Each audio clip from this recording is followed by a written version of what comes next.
शिव की महान रात्रि अर्थात महाशिवरात्रि। महाशिवरात्रि का त्यौहार भारत के आध्यात्मिक उत्सवों की सूची में सबसे महत्वपूर्ण है। यह रात इतनी महत्वपूर्ण क्यों है और हम इसका लाभ कैसे उठा सकते हैं?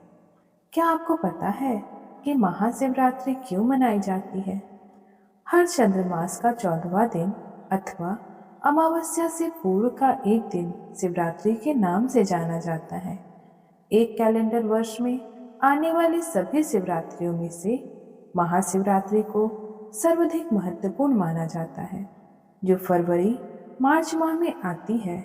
इस रात ग्रह का उत्तरी गोलार्ध इस प्रकार अवस्थित रहता है कि मनुष्य भीतर ऊर्जा का प्राकृतिक रूप से ऊपर की ओर जाती है। यह एक ऐसा दिन है जब प्रकृति मनुष्य को उसके आध्यात्मिक शिखर तक जाने में मदद करती है। इस समय का उपयोग करने के लिए इस परंपरा में हम एक उत्सव मनाते हैं जो पूरी रात चलता है। पूरी रात मनाए जाने वाले इस उत्सव के इस बात का विशेष ध्यान रखा जाता है कि ऊर्जाओं के प्राकृतिक प्रवाह को उमड़ने का पूरा अवसर मिले। आप अपनी रीढ़ की हड्डी को सीधा रखते हुए निरंतर जागते रहते हैं। महाशिवरात्रि आध्यात्मिक पथ पर चलने वाले साधकों के लिए बहुत महत्व रखती है। यह उनके लिए भी बहुत महत्वपूर्ण है जो पारिवारिक परिस्थितियों में है और संसार की महत्वाकांक्षाओं में मग्न है। पारिवारिक परिस्थितियों में मग्न लोग महाशिवरात्रि को शिव के विवाह के उत्सव की तरह मनाते हैं। सांसारिक महत्वाकांक्षाओं में मग्न लोग महाशिवरात्रि को शिव के द्वारा अपने शत्रुओं पर विजय पाने के दिवस के रूप में मनाते हैं। परंतु साधकों के लिए यह वह दिन है जिस दिन वे कैलाश पर्वत के साथ एकात्म हो गए थे। वे एक पर्वत की भांति स्थिर व निश्चल हो गए थे। योगिक परंपरा में शिव को किसी देवता की तरह नहीं पूजा जाता, उन्हें आदि गुरु माना जाता है। पहले गुरु जिनसे ज्ञान उपजा। ध्यान की अनेक शताब्दियों के पश्चात एक दिन वे पूर्ण रूप से स्थिर हो गए। वही दिन महाशिवरात्रि का था। उनके भीतर की सारी गतिविधियां शांत हुई और वे पूरी तरह से स्थिर हुए। इसीलिए साधक महाशिवरात्रि को स्थिरता की रात्रि के रूप में मनाते हैं। महाशिवरात्रि का आध्यात्मिक महत्व क्या है? इसके पीछे की कथाओं को छोड़ दें तो योगिक परंपराओं में इस दिन का विशेष महत्व इसलिए भी है क्योंकि इसमें आध्यात्मिक साधक के लिए बहुत सी संभावनाएं मौजूद होती हैं।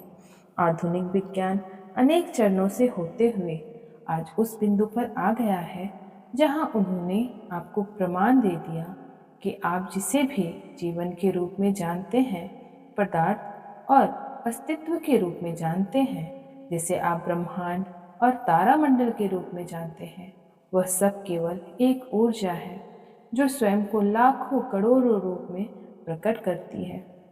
यह वैज्ञानिक तथ्य प्रत्येक योगी के लिए एक अनुभव से उपजा सत्य है। शिवरात्रि माह का सबसे अंधकारपूर्ण दिवस होता है। प्रत्येक माह शिवरात्रि का उत्सव तथा महाशिवरात्रि का उत्सव मनाना ऐसा लगता है मानो हम अंधकार का उत्सव मना रहे हों।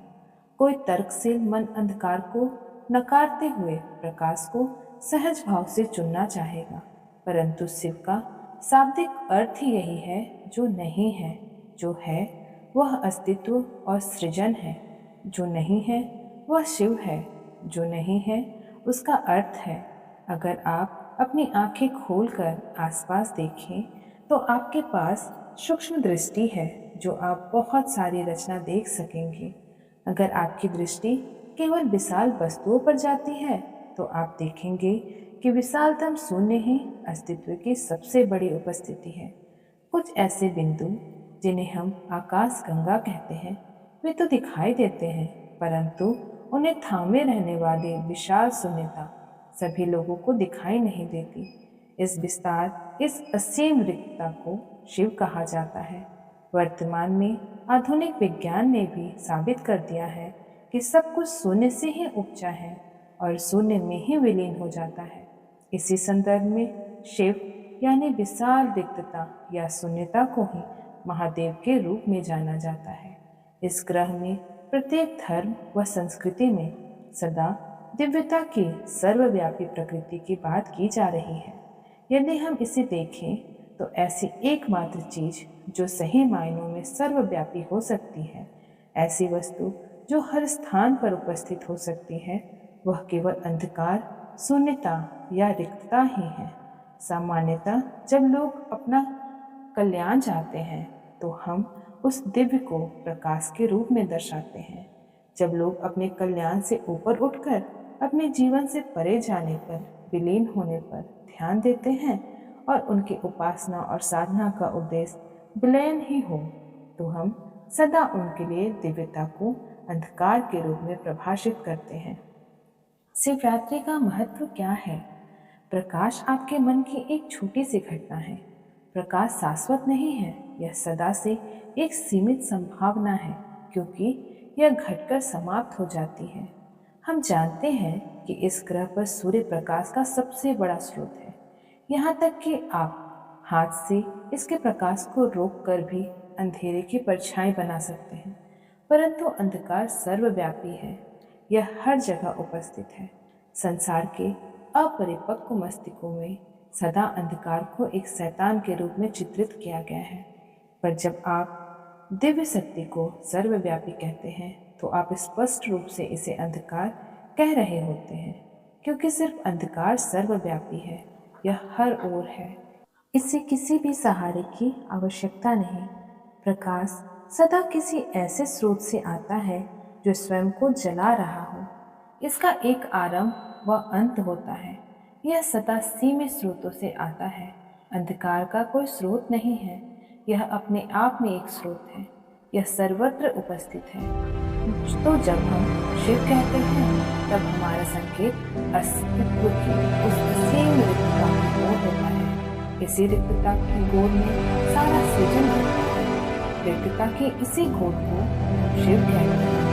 भारतीय संस्कृति में सारी प्राचीन प्रार्थनाएं केवल आपको बचाने या आपकी बेहतरी के संदर्भ में नहीं थी। सारी प्राचीन प्रार्थनाएं कहती हैं, हे ईश्वर, मुझे नष्ट कर दो ताकि मैं आपके सामने हो जाऊं। तो जब हम शिवरात्रि कहते हैं, जो कि माह का सबसे अंधकारपूर्ण दिन है, तो यह एक ऐसा अवसर होता है कि व्यक्ति अपनी सीमितता को विसर्जित करके सृजन के उस असीम स्रोत का अनुभव करे जो प्रत्येक मनुष्य के बीज रूप में उपस्थित है।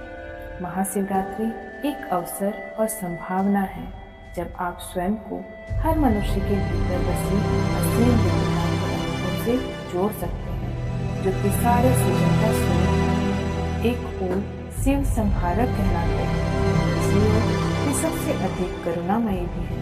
वे बहुत ही उदार हैं। योगी गाथाओं में वे अनेक स्थान में महाकरुणामय के रूप में सामने आते हैं। उनकी करुणा के रूप विलक्षण और अद्भुत रहे हैं। इस प्रकार महाशिवरात्रि कुछ ग्रहण करने के लिए भी एक विशेष रात्रि है। यह हमारी इच्छा तथा आशीर्वाद है कि आप इस रात में कम से कम एक क्षण के लिए उस असीम विस्तार का अनुभव करें जिसे हम शिव कहते हैं। यह केवल एक नींद से जागते रहने की रात भर न रह जाए। यह आपके लिए जागरण की रात्रि होनी चाहिए। चेतना व जागरूकता से भरी एक रात। हर हर महादेव।